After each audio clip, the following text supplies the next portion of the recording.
مگر اس پر میری کسی بات کا اثر نہیں ہو رہا تھا۔ وہ تو مسلسل اپنی ضد پر قائم تھی۔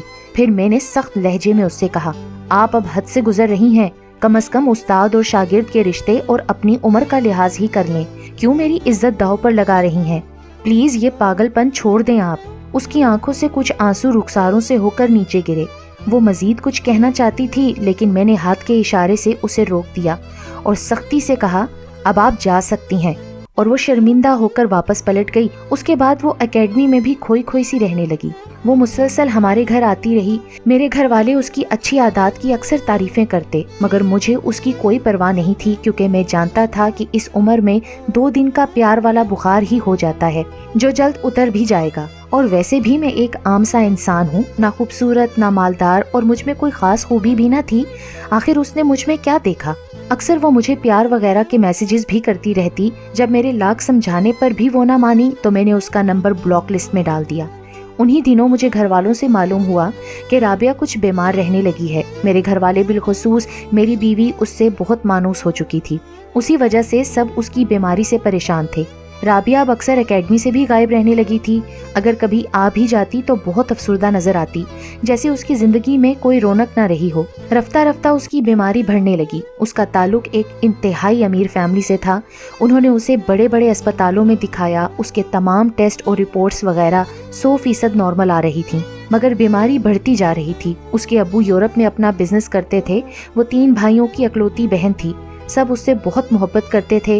انہوں نے ہر ممکن اس کا جسمانی اور روحانی علاج کروایا، مگر سب اس کے مرض کو سمجھنے سے قاصر تھے۔ پریشانی کے عالم میں اس کے ابو بھی وطن واپس آ گئے اور پہلی ہی فرصت میں رابعہ کو معروف ڈاکٹر کے پاس لے کر گئے۔ ڈاکٹر نے تمام رپورٹس کو مد نظر رکھتے ہوئے کہا کہ آپ کی بیٹی کو کوئی بیماری نہیں ہے، یہ صرف ڈپریشن کا شکار ہے۔ اس مرض کا علاج صرف اس کی پریشانی دور کرنا ہے۔ سب گھر والوں نے حیرانی سے رابعہ سے پوچھا، بیٹی اللہ نے ہمیں تمام نعمتوں سے نواز رکھا ہے، آخر تمہیں ایسی کون سی پریشانی ہے جس نے تمہیں اس حالت تک پہنچا دیا ہے؟ پر وہ مکمل خاموش رہی۔ رفتہ رفتہ اسے جسمانی جھٹکے لگنے لگے، جیسے مرغی کے دورے پڑتے ہوں، اور ساتھ ہی سانس کی تکلیف بھی ہونے لگی، مگر ڈاکٹر بضد تھے کہ اسے صرف ڈپریشن ہے۔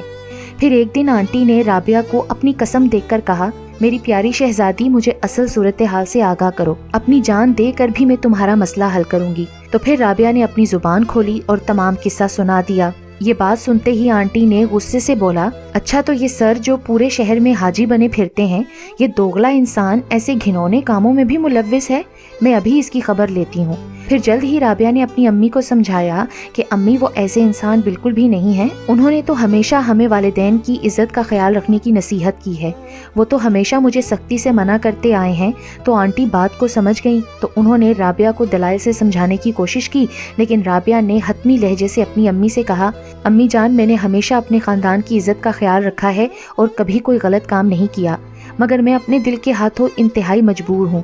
اگر سر وقاص مجھے نہ ملے تو میں مر جاؤں گی، اور اونچی آواز میں رونے لگی۔ معاملے کی سنگینی کو دیکھتے ہوئے آنٹی سے رہا نہ گیا اور انہوں نے اپنے شوہر سے بات کر دی۔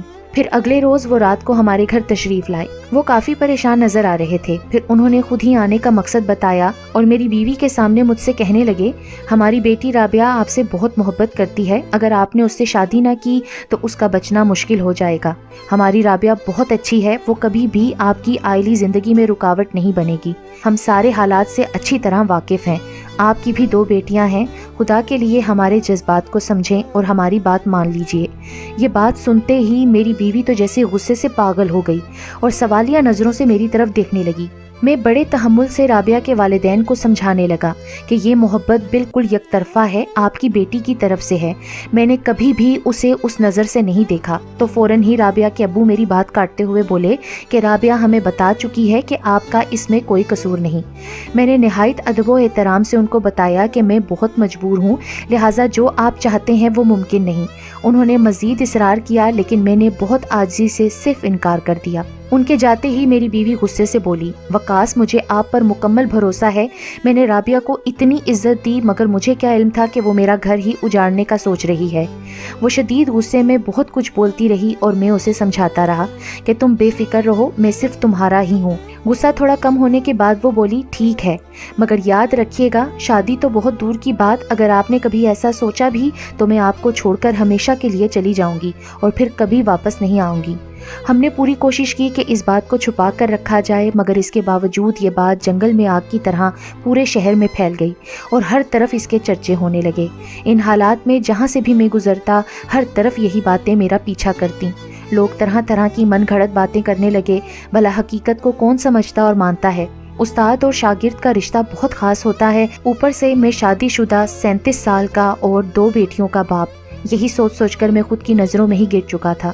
میری بیوی مجھ پر مکمل اعتماد کرتی تھی، مگر لوگوں کی عجیب باتوں سے تنگ آ کر وہ مجھ سے کہنے لگی، وقاص تالی کبھی ایک ہاتھ سے نہیں بچتی، اگر آپ نے غلطی سے کوئی امید دلائی ہے تو اب اسے دھوکہ کیوں دے رہے ہیں؟ یہ سن کر تو میرے پاؤں تلے سے جیسے زمین ہی نکل گئی ہو۔ ان حالات میں کس کس کو سمجھاتا؟ لوگوں کو تو بس کسی کی عزت اچھالنے کا موقع ملنا چاہیے۔ رابعہ نے کچھ نمبرز تبدیل کر کے اور اپنی سہیلیوں کی مدد سے مجھ سے بات کرنے کی بہت کوشش کی، مگر میں اپنے فیصلے پر سختی سے ڈٹا رہا۔ دھیرے دھیرے اس کی بیماری زور پکڑنے لگی اور وہ انتہائی کمزور ہو گئی۔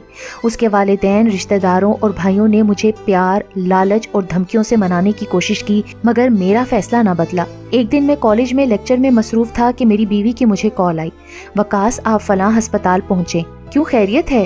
سب ٹھیک ہے، بس آپ جلدی سے آ جائیے۔ میں چھٹی لے کر ہسپتال روانہ ہو گیا۔ ہسپتال پہنچ کر میں یہ دیکھ کر حیران رہ گیا کہ میری بیوی رابعہ کا ہاتھ پکڑ کر اس کے بیڈ پر بیٹھی ہے، اس سے باتیں کر رہی ہے، جبکہ رابعہ کو ڈرپ لگی ہوئی ہے۔ میں حیران ہو کر سوالیہ نظروں سے اپنی بیوی کی طرف دیکھنے لگا تو وہ بولی، وقاص ہم سب ہار گئے ہیں اور رابعہ کی معصوم محبت جیت گئی۔